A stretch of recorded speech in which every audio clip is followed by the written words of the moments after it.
Hop, hop, hop, si tu tombes sur cette vidéo, ne zappe pas tout de suite, tu risquerais de passer à côté d'un interview absolument passionnant. Oui, je sais, j'en rajoute un peu. Bon, en gros, c'est simplement ne zappe pas tout de suite parce que vraiment, on va faire une belle rencontre avec, j'ai envie de dire un petit jeune, hein, je peux le dire du haut de mon vieil âge, un petit jeune super attachant qui fait des contenus super intéressants, je trouve. Et donc j'ai déjà hâte de vous le faire découvrir. Il s'agit de Louis, qui a tout de suite vu que j'étais en ligne et qui est déjà là. Donc normalement, Tchak, hop, Louis accepté. Il m'a fait un petit bruit de sonnerie. Ah, c'est nouveau ça. Vous avez entendu? Incroyable. Ouais, mon Ça frère, marcherait du premier coup? apparemment, hein. Oh, génial, très beau décor, Louis. Merci beaucoup, c'est un décor improvisé là. Eh ben, c'est Pas dans mon génial. studio habituel, mais regardez, j'ai reçu un nouveau drapeau. Ah ouais, c'est très bien. Ça fait un petit coup de pub. Bah, vous l'avez reçu. C'est quelqu'un qui fait ça C'est ou? ça, exactement, c'est Miles Christie, donc vous pouvez le retrouver sur Instagram. De toute façon, je l'ai partagé en story, il faut que je mette la story à la une d'ailleurs. Donc voilà, pour ceux qui sont intéressés, n'hésitez surtout pas à aller voir ce qu'il fait. Ok, trop bien, trop bien. Alors, je vous explique parce que donc là, Louis, il y a YouTube qui est lancé.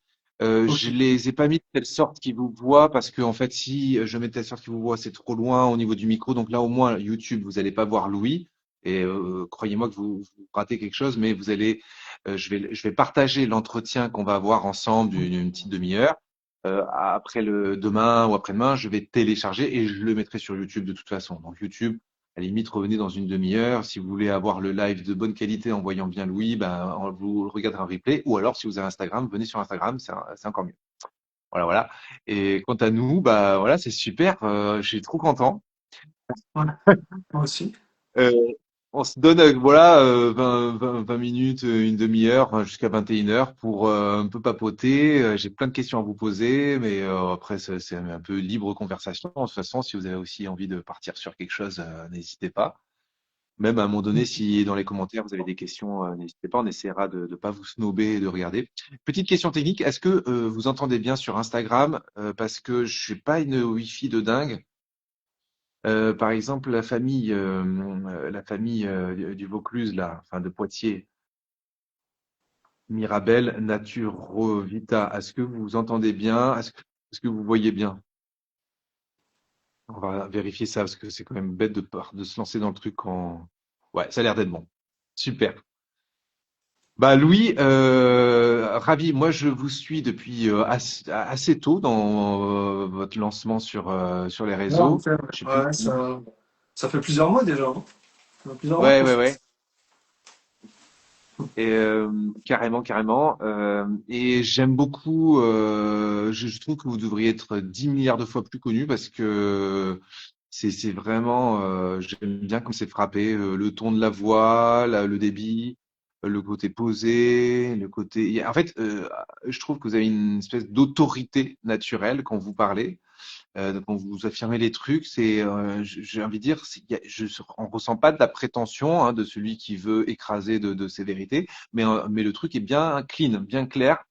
Mhm. Euh, voilà, on nous laisse avec ça et paf, et vous mâchez pas vos mots. Je trouve que vous parlez avec en fait autorité. Ça tombe bien parce que c'est ce qu'on disait de Jésus. Alors comment ça vous est arrivé déjà? Parlez-nous un peu de vous, présentez-vous un petit peu quoi. Ouais, bon, déjà, ça me fait super plaisir, le compliment. C'est vrai que enfin, je cherche pas à avoir une autorité, hein, je cherche simplement à donner le meilleur de moi-même et surtout exprimer les choses d'une façon claire. Donc ouais, ça fait plaisir, merci. Et puis bon, mon parcours, pour faire simple, j'ai grandi dans une famille catholique, mais plutôt de tradition. Donc mes proches, ma famille ne pratique pas réellement la religion. Donc j'ai eu la chance quand même de faire mon catéchisme, mon parcours de foi quand j'étais jeune. Et en vérité, je suis revenu à la foi il y a 4 ans à peu près. Après, c'était à la période du Covid à peu près. J'étais dans j'ai eu un parcours vraiment très éloigné de la foi catholique, hein. Je faisais de la musique, je faisais du rap, donc Ah ouais. j'étais dans un milieu vraiment très différent. Et Ça vient de là, votre façon de parler. Vous avez, en fait, vous avez exactement ça. Vous avez du flow quand vous parlez. Donc, maintenant, je comprends ouais, mieux. peut-être, hein, peut-être, hein, j'étais habitué à être derrière un micro déjà depuis un certain temps, donc ouais, c'est peut-être ça.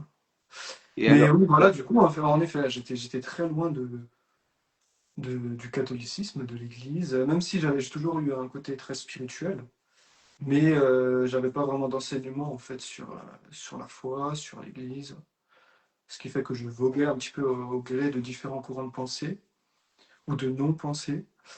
Et, euh, et voilà, il y a plein de choses qui m'ont ramené à Dieu, mais notamment en fait mon parcours dans la musique, hein, mine de rien. Le fait de chercher l'art, de chercher la beauté, ah c'est ce ouais, qui m'a appris. En fait, j'ai toujours cherché à évoluer ma vision des choses, ma vision artistique, et notamment quand j'ai commencé à faire des clips, parce que j'ai fait des clips, même si c'est pas moi qui filmais, c'est un ami. Quand j'ai commencé à travailler le côté visuel, vraiment, parce que la musique c'était déjà fait, j'ai commencé à aller sur Pinterest.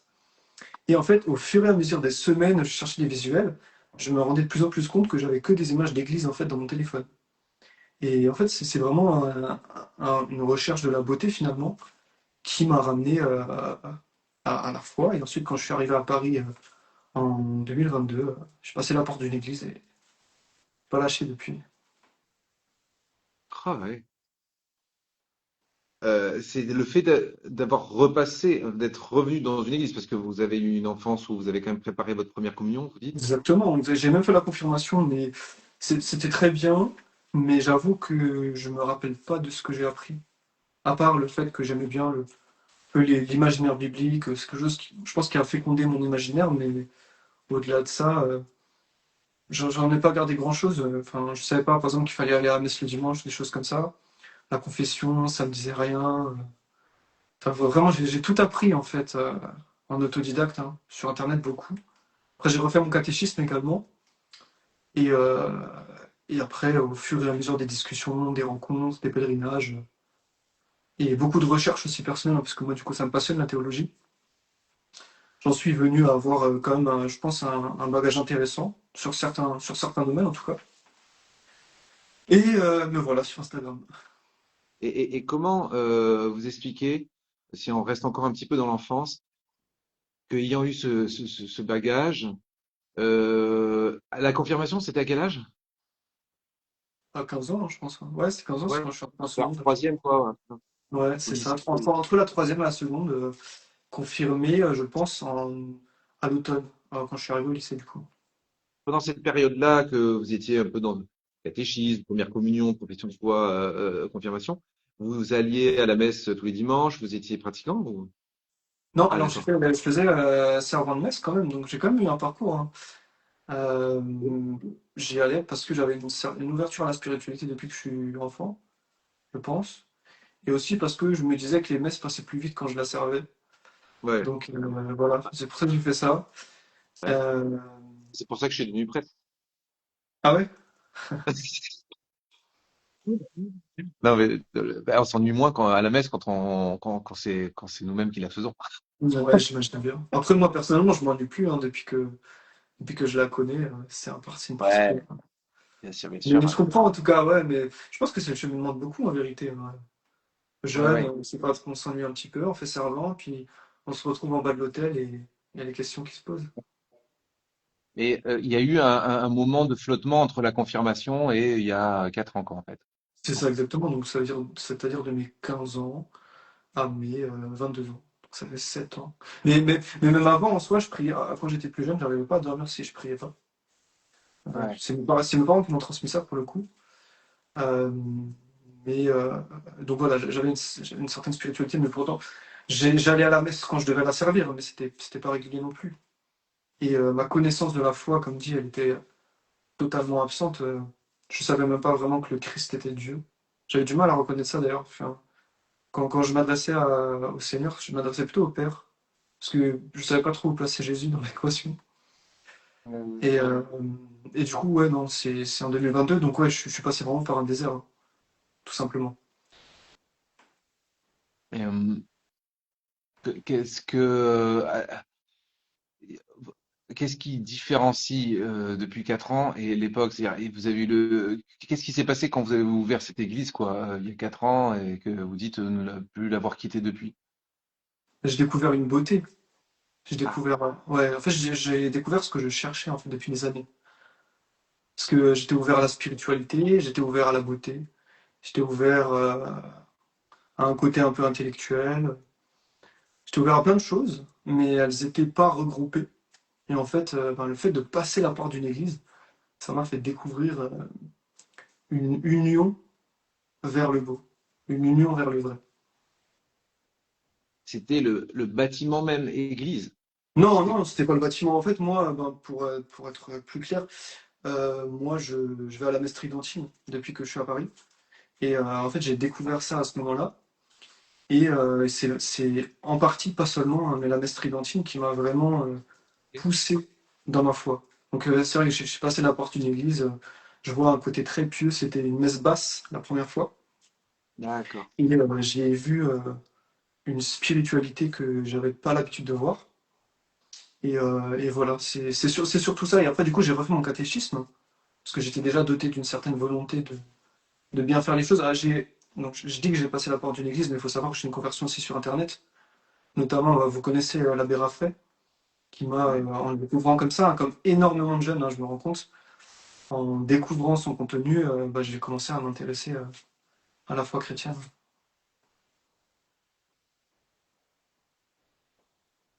Ah oui, d'accord. Donc, et c'est pendant une messe basse que vous avez été saisi, entre guillemets.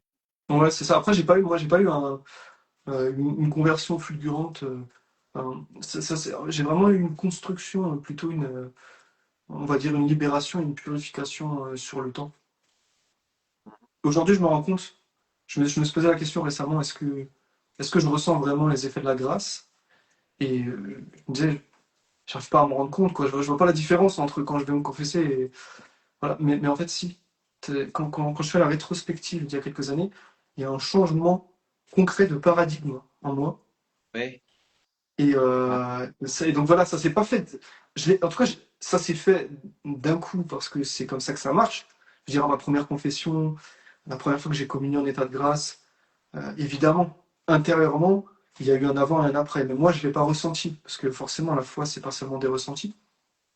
ouais. Mais par contre, maintenant, quand je fais une rétrospective sur le temps, je me rends compte quand même qu'il y a une évolution, mais drastique, Ouais. intérieure. Ouais. Ça, c'est hyper fort parce que il peut y avoir des complexes de, notamment, de ne rien sentir. C'est un truc qui Ouais. revient souvent, moi, dans les échanges que je peux avoir. On est quand même, forcément, le ressenti, c'est ce qui est directement, tiens, si on devait faire 3 couches, il y a la couche physique, je touche la peau, je sens que, enfin voilà, on me touche, je le sens. Ensuite, il y a la couche émotive, ça aussi on le sent. Mais le spirituel, c'est plus profond que tout ce que je viens de dire. Même si parfois certaines personnes ça va passer par une sensation physique dans la conversion ou une sensation émotionnelle très forte, mais d'autres pas du tout. D'autres, ça va être bien plus tard, ça va être le Seigneur fait ce qu'il veut, il nous connaît. Et ce qui compte, en tout cas, c'est de constater humblement à un moment donné que effectivement, on sent bien qu'il y a un avant, un après. On ne sait pas ce qui s'est passé, on ne sait pas qui que quoi, mais il y a un truc qui bouleverse notre vie à petit feu. Quelque chose qui nous ronge, mais au sens positif du terme, à petit feu, quoi. Exactement, Vous c'est les... l'histoire de la grâce, hein.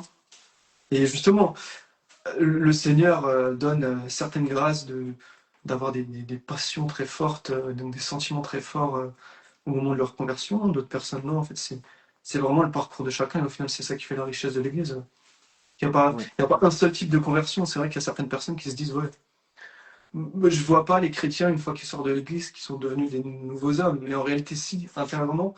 Mais après, par contre, ça se manifeste de plein de façons. Et finalement, c'est le fruit de la liberté.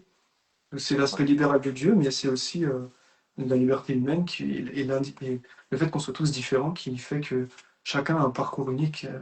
Ah oui, oui. Et de toute façon, même quels que soient nos parcours, de toute façon, même si intervient d'une manière ou d'une autre un peu la sensibilité, en l'occurrence, vous avez vous-même constaté qu'il y avait cette sensibilité au beau et donc il vous a rejoint aussi là-dedans. Eh bien, quel que soit le point de départ, de toute façon, le Seigneur, parce que il nous infantilise pas, il purifie toutes ces dimensions-là, même les belles dimensions. La sensibilité, on peut pas dire que c'est quelque chose de moche, mais elle a besoin d'être purifiée aussi. Donc, de toute façon, même si on fait une conversion un peu sensible, ça ne dure pas, ça n'existe pas. Enfin, moi, je connais pas d'exemple de gens où, après une conversion un petit peu forte, peut-être avec un truc physique ou un truc émotif ou un truc je sais pas quoi, j'en connais pas qui, à un moment donné, se retrouvent pas dans la nuit ou dans une certaine sécheresse. Mais en fait, c'est tout bénef, ça, c'est tout bénef. Ça veut dire que le bon Dieu est en train de vous travailler parce que si le bon Dieu nous alimentait constamment avec son petit sucre, on serait dans une relation de dépendance affective qui ne cherche pas à entretenir avec nous. Il cherche à entretenir, à nous faire rentrer dans la gratuité de l'amour et dans la croix aussi. Parce que la croix, c'est la sensibilité, mais alors la sensibilité crucifiée, quoi. C'est-à-dire que Jésus, même symboliquement, Jésus ne peut même plus nous prendre dans les bras. Jésus n'est même plus libre de ses gestes. Il est Ouais, crucifié, il ne peut même plus bouger. Sa liberté est anéantie, lui qui est l'auteur de la liberté, quoi. c'est vrai, tout à fait.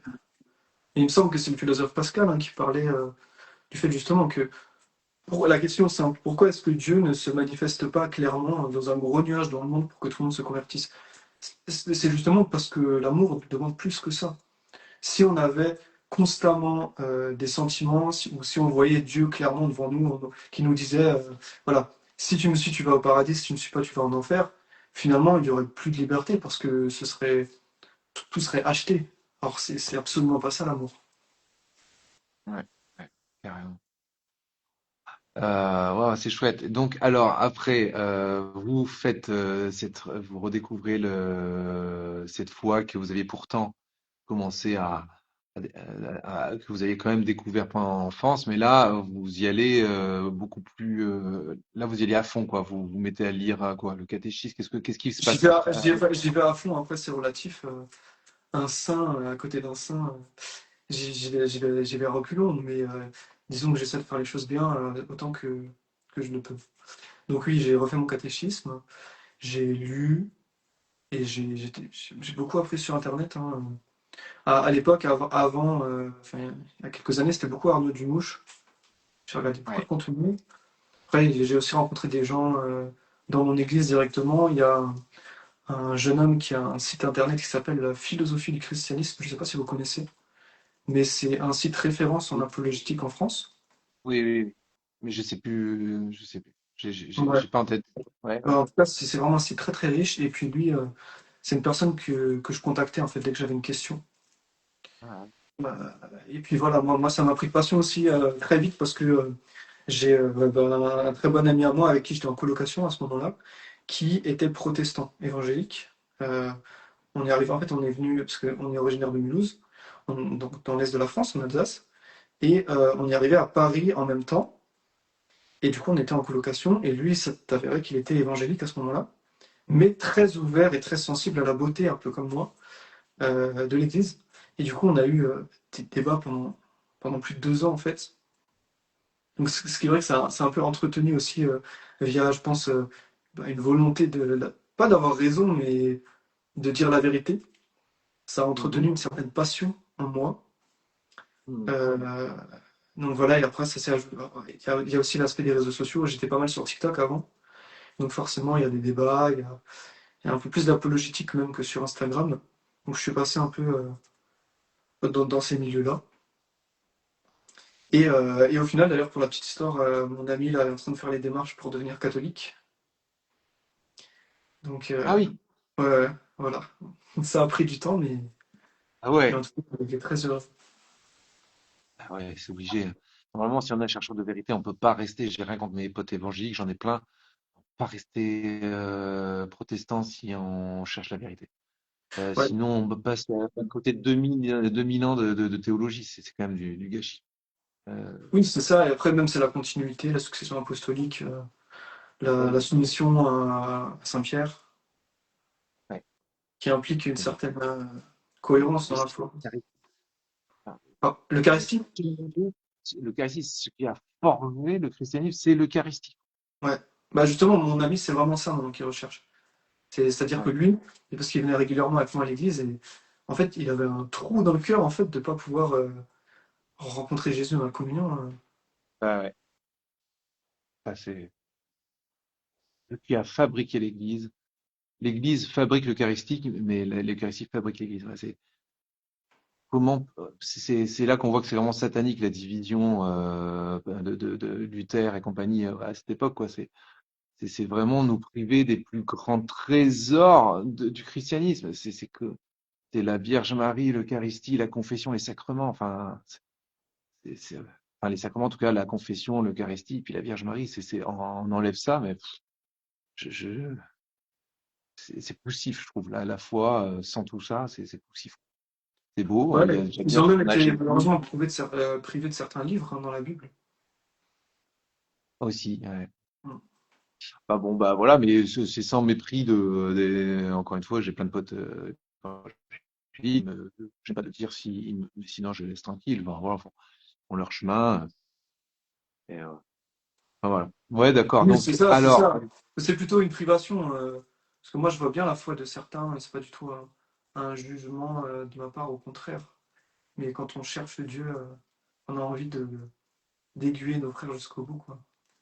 oui, Même nous-mêmes, nous cherchons à nous convertir tous les jours. Même c'est ce que je dis dans mes prières, hein, que je me convertisse parce qu'il y a encore beaucoup de chemin à faire. ouais. Euh, je rebondis sur un commentaire pour faire une pause commentaire. Ouais. Quelqu'un dit Eucharistie se fait chez les protestants. Non, non.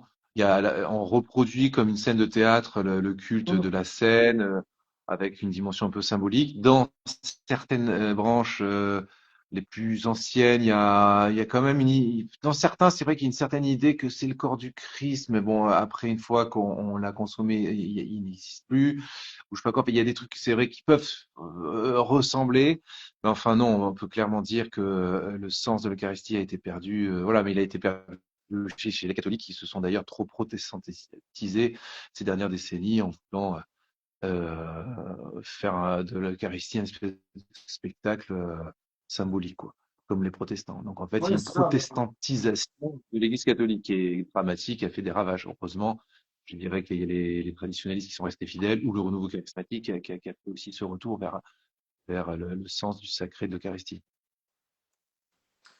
Juste, il y a un autre commentaire qui était je sais pas si vous avez vu Louis Mormon ou rien. Je n'ai jamais ressenti. Alors c'est intéressant que vous dites ça, Later des Psycho.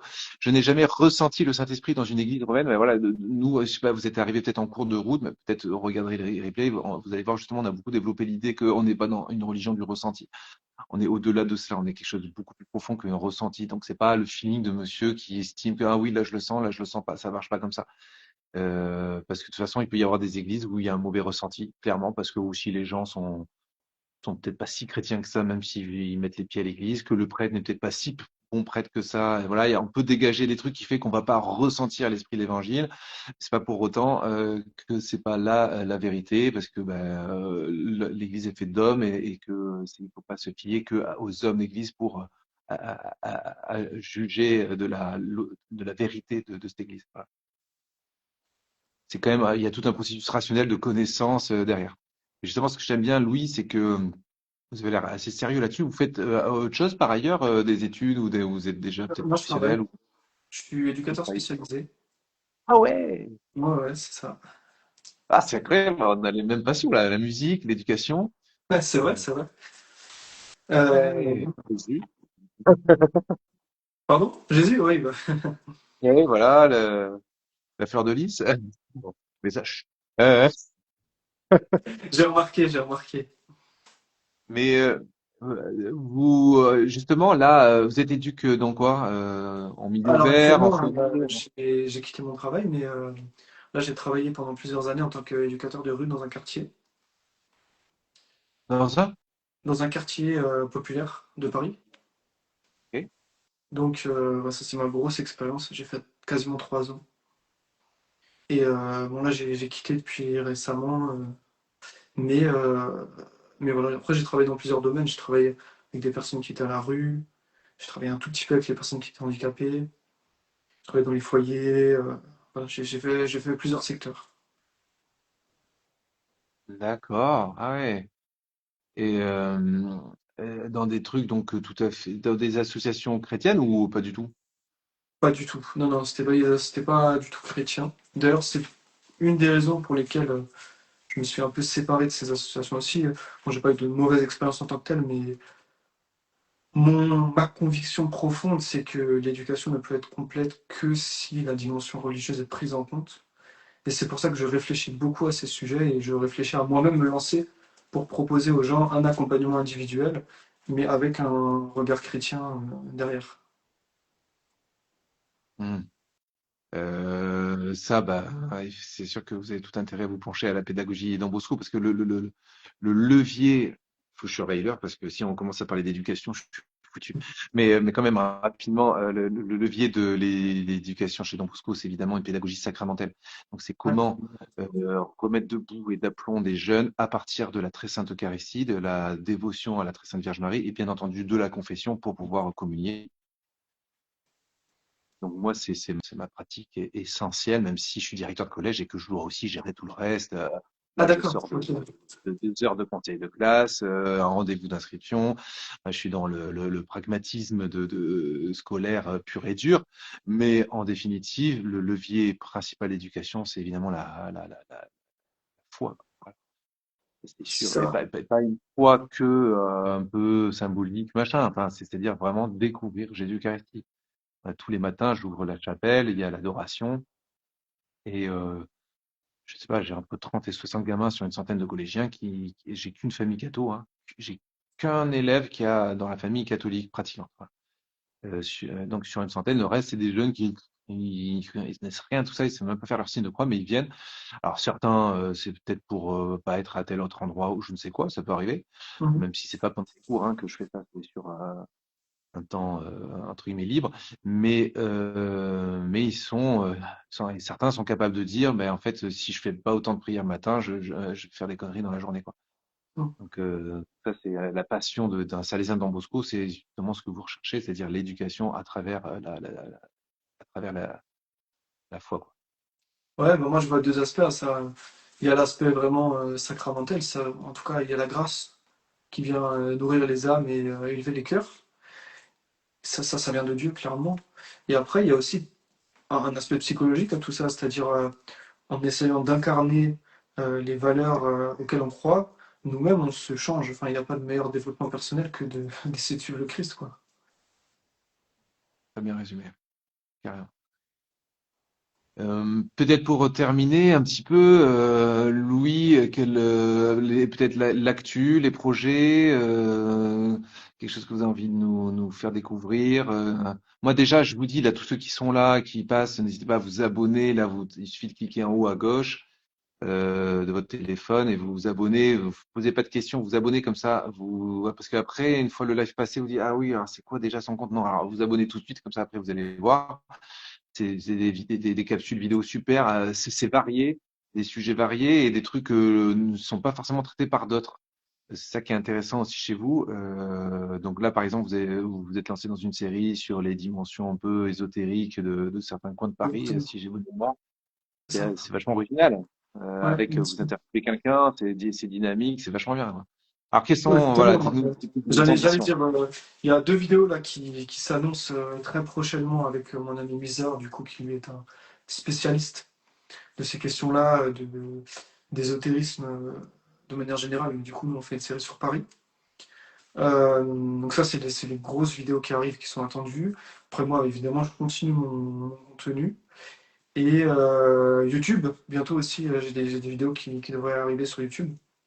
Je suis en préparation des formats plus longs, donc des entretiens et des vidéos plus apologétiques. Et pour finir, du coup, là, je suis en train de travailler justement cet aspect de l'éducation et de l'accompagnement des adultes avec le volet chrétien. Ça, c'est vraiment un gros projet. Et donc ça, je vais en parler très prochainement sur mes réseaux sociaux. Ok, cool. En tout cas, si ça me traverse l'esprit, si le cœur vous en dit de venir passer quelques jours ici, voir ce qui se vit ici, parce que c'est quand même assez impressionnant ce qui se vit ici. Je veux pas trop l'étaler parce que ça fait, mais en termes d'éducation, d'accompagnement, d'évangélisation, de pastorale, à la manière salésienne, n'hésitez pas. Hein, là, on a Vous êtes 417. où? Comment? Vous êtes où? À 3 heures de voiture de Paris, sinon 2 heures de train dans Normandie. En Normandie, d'accord. Donc c'est vite fait, hein. Avec grand plaisir, hein. Bah, carrément, on pourra en discuter en On en privé. reparle Moi, ouais, on en reparle ça plus, mais m'intéresserait, là, ça peut vraiment, être super intéressant, ouais. la perche est tendue. Et d'ailleurs, j'invite personne qui a envie de creuser des choses. Je trouve que il se vit des choses très originales ici, qui n'existent pas ailleurs. Vraiment, c'est pas pour se répéter, mais vraiment, bon, ce serait trop long à développer, mais c'est vraiment chouette. Voilà. J'en doute pas, en tout cas, moi, personnellement. Bon, vraiment, Louis, ravi je suis Ouais. content. J'espère que les gens qui verront ça en replay et vous qui êtes là, vous vous abonnez à Louis et suivez, partagez ses vidéos, ça vaut vraiment la peine. Je trouve qu'il n'est pas assez connu malgré l'excellent travail qu'il fait. Et donc voilà, alors, à Voilà. fond. Bah, merci, mon frère. Merci beaucoup pour l'entretien. C'était super intéressant. Ça nous a permis aussi de discuter, hein, tous les deux, parce que, effectivement, ça Carrément. fait longtemps qu'on se suit, mais on n'a jamais vraiment eu le temps. Donc, voilà. C'était un grand plaisir Ouais, pour moi. Merci merci à tous les spectateurs. Merci à mes amis aussi qui sont venus dans le live. Quand je dis yes. amis, c'est toutes les personnes avec qui je discute sur Instagram, même mon ami Mormon. Voilà. Ah oui, oui, j'ai vu. J'aimerais bien rebondir à ces commentaires, mais ça va nous emmener trop loin. Monsieur Ouais. Mormon, si Monsieur ou Madame, si vous voulez, revenez vers, j'ai envie de dire vers 23 heures sur TikTok. Ah non, vous êtes peut-être pas sur TikTok, mais parce que on pourra peut-être avoir une discussion un peu plus libre. Mais là, en gros, le programme, c'est que tout de suite, je vais faire une petite heure de conférence sur le martyre de Sainte Justine et Saint Cyprien, et après, on fera une heure d'adoration méditée. Alors moi, je fais pas du grégorien, je fais plutôt un style un peu worship planant, quoi. Ouais. Mais bon, peu importe le style, il y a beaucoup de gens qui, ça peut paraître étonnant, n'ont pas forcément la possibilité de se déplacer, surtout la nuit comme ça, d'être auprès du Saint-Sacrement. Et en fait, j'ai envie de dire, le Seigneur sonde les reins et les cœurs, il voit l'intention qu'il y a derrière, et il voit ces gens qui prient. Moi, j'expose le Saint-Sacrement, ce qui est un peu ridicule. On est devant son téléphone, on n'est pas devant le Saint-Sacrement, mais je crois que la foi fait voler en éclats nos limites humaines et l'Esprit Saint agit. Il y a beaucoup de conversions, de forts, d'onction du Seigneur, parfois des guérisons. Et j'en suis moi-même étonné, mais c'est comme ça l'Esprit Saint exprime. On pourrait terminer par dire un Je vous salue Marie pour Louis, pour sa mission sur les réseaux sociaux, si vous voulez bien. On est une bonne quarantaine sur YouTube.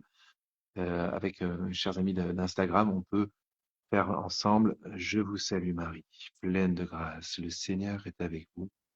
Vous êtes bénie entre toutes les femmes. Jésus, le fruit de vos entrailles, est béni. Sainte Sainte Marie, Marie, Mère, Mère de Dieu, priez pour nous pauvres pécheurs, maintenant et à l'heure de notre mort. Amen. avec le Seigneur, vraiment, je vais vous bénir, Louis. Merci pour tout ce que vous faites. Soyez remerciés de la part du bon Dieu, au nom du Père, du Fils et du Saint-Esprit. Amen. Amen, merci beaucoup. Bonne Merci. soirée à Je tous. coupe le live sur Instagram. Les gens qui sont sur Instagram, je relance pas le live sur Instagram, je le relance sur TikTok. Et il est sinon sur YouTube. Donc vous migrez sur YouTube si vous voulez ou sur TikTok si vous avez TikTok. À bientôt.